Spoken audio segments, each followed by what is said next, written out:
Due ministri, un'università che compie 800 anni e la premiazione di addetti scientifici e spaziali che con le loro ricerche sono dei perfetti diplomatici al servizio dell'Italia. Parliamo dell'Aula Magna del Bo, che ha ospitato il ministro degli esteri e il ministro delle imprese del Made in Italy. Sul tema dell'immigrazione, intanto, la priorità è più immigrazione legale e meno illegale, premiando i paesi virtuosi. Prevedere una quota premio per i paesi che siglano con noi accordi che prevedono il rimpatrio degli immigrati illegali. Quanto ai numeri, un'indicazione c'è, che può variare.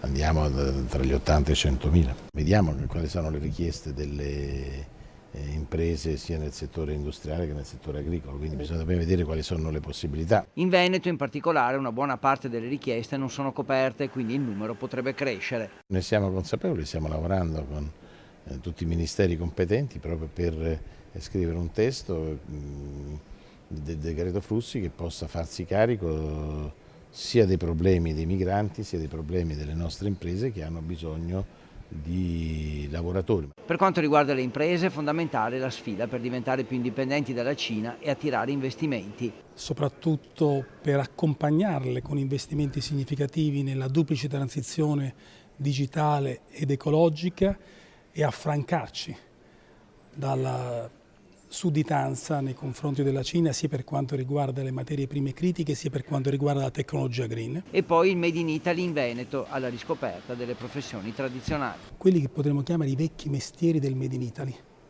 Voi in Veneto sapete a cosa mi riferisco, nel senso che noi siamo convinti che occorre fare una rivoluzione culturale e formativa per far capire ai nostri giovani quanto importante sia il lavoro creativo e manuale del Made in Italy.